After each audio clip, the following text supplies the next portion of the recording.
সিলেটের ৩ জুলাই ২০২৪ বন্যার পানি কোথাও কমছে আবার কোথাও বাড়ছে। ফলে সার্বিক বন্যা পরিস্থিতি কোনো স্থানে কিছুটা উন্নতি আবার কোথাও অবনতি হয়েছে। ভারী বৃষ্টিপাত ও উজান থেকে নেমে আসা ডলে সোমবার ১ জুলাই নতুন করে বন্যা দেখা দিয়েছে জেলার বিভিন্ন উপজেলায়। জেলা প্রশাসকের তথ্য মতে জেলার ১৩টি উপজেলার ৯৭টি ইউনিয়ন বন্যায় প্লাবিত। ১,১৮৪টি গ্রামের ৭,১১,০০০-এরও বেশি মানুষ বন্যা কবলিত রয়েছেন। জেলার ৬৫৩টি আশ্রয় কেন্দ্র এখন পর্যন্ত প্রায় ৮,৫০০ মানুষ আশ্রয় নিয়েছেন।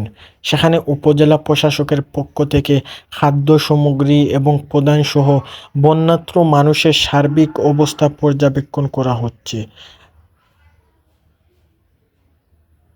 এদিকে সিলেট সিভিল সার্জন কার্যালয়ের সহকারী সিভিল সার্জন ডক্টর জনজেদ বাসক জানান যে বন্যার্ত মানুষের প্রাথমিক স্বাস্থ্য সেবা প্রদানে সিলেট জেলার ১২৬টি মেডিকেল টিম কাজ করছে।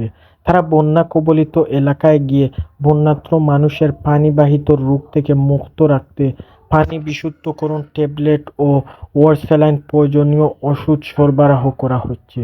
এছাড়া প্রতিটা উপজেলায় স্বাস্থ্য কমপ্লেক্স বন্যার্ত মানুষের জরুরি স্বাস্থ্য সেবার বিশেষ গুরুত্ব দিয়ে কাজ করছে বলে তিনি জানান।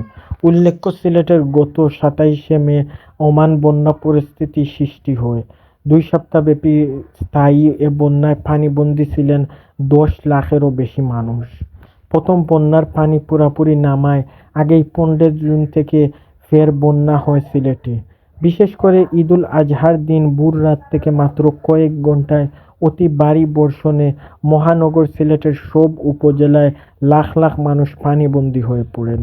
পরবর্তী এক সপ্তাহে সিলেটের বন্যা পরিস্থিতি ছিল ভয়াবহ। এরপর পানি নামতে শুরু করে, তবে সে গতি ছিল খুব ধীর।